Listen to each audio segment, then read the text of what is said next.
die sets. So over here we have the rainbow die set here, which comes with a rainbow, a lovely little face, a cloud to put the face on, and we have really cool raindrops. So if you go to my last video, you can see how I've used all this. It's a really nice card. And over here we have really cool sentiments, inspirational sentiments. In the UK we have £6 from every sale goes to various charities. We have Action Against Hunger and the Trussell Trust, and over in the US it's $10 from every die and it goes to Feeding America. So these are all really worthwhile causes, and so just go to the website, have a look at the die sets in full, and just imagine what you could do with them and then buy them. So I'm going to be working to make this card for you. I've come up with a really cool technique. I mean, I say I've come up with it. I'm sure that people already know this technique, but it's for drawing reflection and light, and I've used it on the front of this really simple, fresh looking card here. I've used the rainbow die here, and then one of the sentiments from the sentiment set. The sentiment sets as well, I should mention, you can mix and match the words in them, which is really cool. You know, you don't have to just use the word that's in one sentiment. I'm sure you could find anagrams out of this. So maybe put them in the comments. It'd be a nice fun activity. Okay, so I'm going to show you how to do this now. The first thing I've done is I used the die to mark out just with pencil where it's going to be, because I'm going to be inking this area and then just cutting it out in one go and using each part with the die. So I'll start that now. I've chosen some colours of ink just to kind of mimic a rainbow, so the full spectrum in a rainbow. I'm going to start with red. I'm going to do the song in my head. Yellow.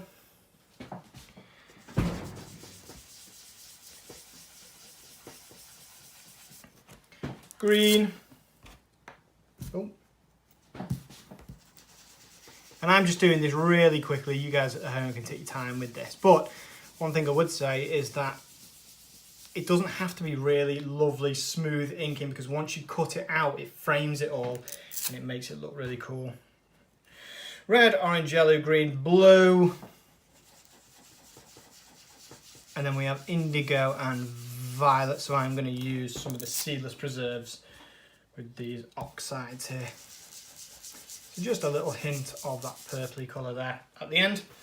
Then this is ready to just put straight through the Big Shot machine. So I just want to capture all of the colours, the full spectrum, like so. So this is the Thinlit die we use in the multi-purpose platform. Wind that through. Now you want to keep the aperture of this piece. I'll show you why in a sec. So here are my little bits. Don't forget my die pick. So if I layer them up here, you can see how they've made a nice rainbow. Well, that's fiddly, isn't it? Only for me. And there we go. So I had more yellow in my original rainbow, but I'm happy with that. I like those colours in there. Now, here's what I'm going to do. This is where the rainbow is going to be stuck down here. So do you know what, I will stick it down and then I'm going to show you the next bit.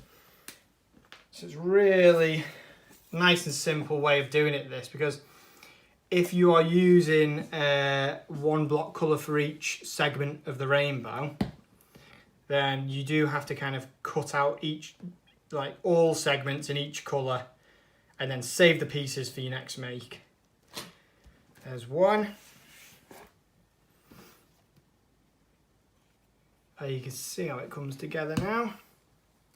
Try to leave, just as it is in the die set, I like to leave a little white in between, or space in between each part of the rainbow there. It just looks really cool, and that's the way the die's been designed. I'm just using the express glue here with that nice fine tip applicator. Another thing about this rainbow is that if you find you haven't got enough space on a card, you don't have to use all of the pieces either, which is good. You can have a rainbow with 3 segments for a nice simple make. And the last one.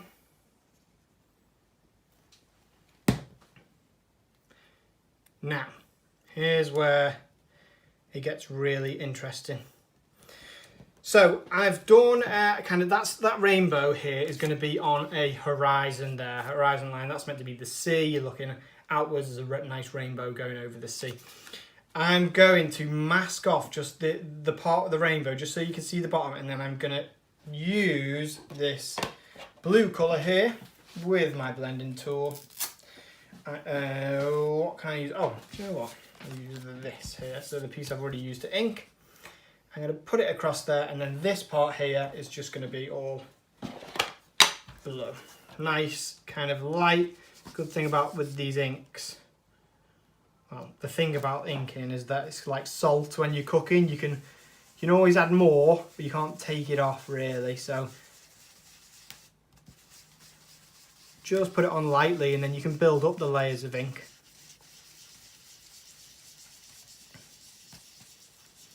There we go. What I'm going to do, make it a bit darker towards the top there. Blend it down. Get it to fade into the white. Now, so there is my kind of sea just as it is.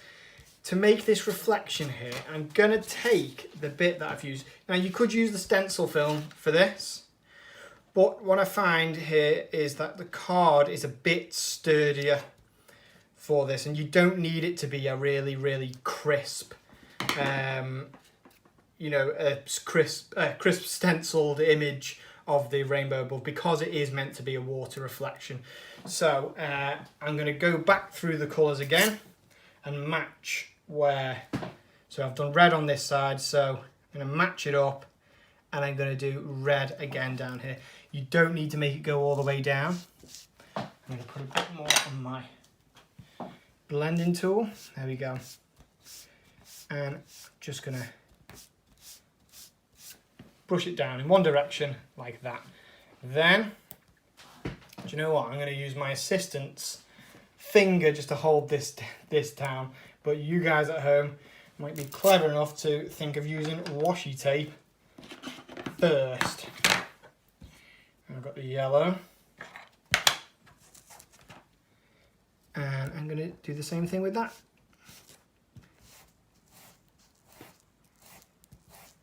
There we go. We don't need to go all the way around again.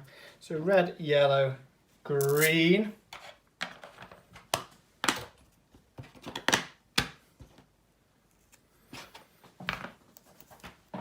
The green kind of goes over both bits here. Oh, I put a lot on there. I'll just get that off on me little. So as you can see, I'm matching the colours as they go around. And then finally, a bit of, well, not finally, I might have room to put me my bit of purple in. Look at that, that's nice that.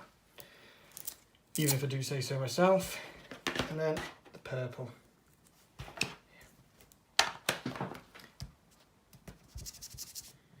There we are.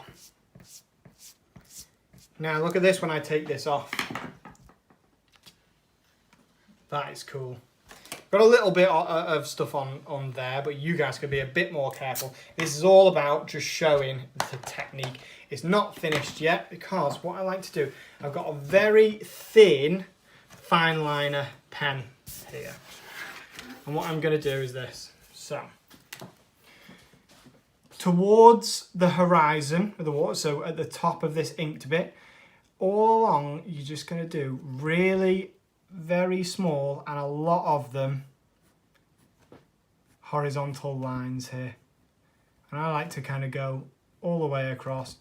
Again, doesn't have to be perfectly straight. These are waves or ripples in the water. And then as you get closer towards the bottom, these are going to get a bit bolder and a bit further apart. Just make sure that they are all going in roughly the same direction, like this. Okay, a few more towards this end just so it gets really close together. And what, I don't know if you can notice yet because we haven't added the white yet, but it kind of gives the impression that it's coming towards you, the water's coming towards you rather than just going down. Now I'm going to do the same thing with white, and this is what just really finishes it off. So the darker the ink, the more the white's going to stand out on a white background. So you can hardly see the white. You could do this with a paintbrush.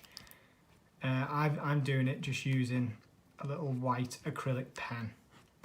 Or you can even use a white pencil crayon. You just got to apply it a few times. There we go. And as you can see, it's hardly going on at all there, but you don't need it to.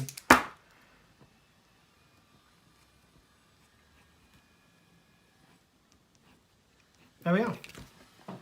Now have a look at this. And it's cool, that it just looks like a reflection on water. And then the last thing is, which I don't need to show you, is just cutting out. I've chosen this Sending Love and Hope, or you could do Sending Hope and Love.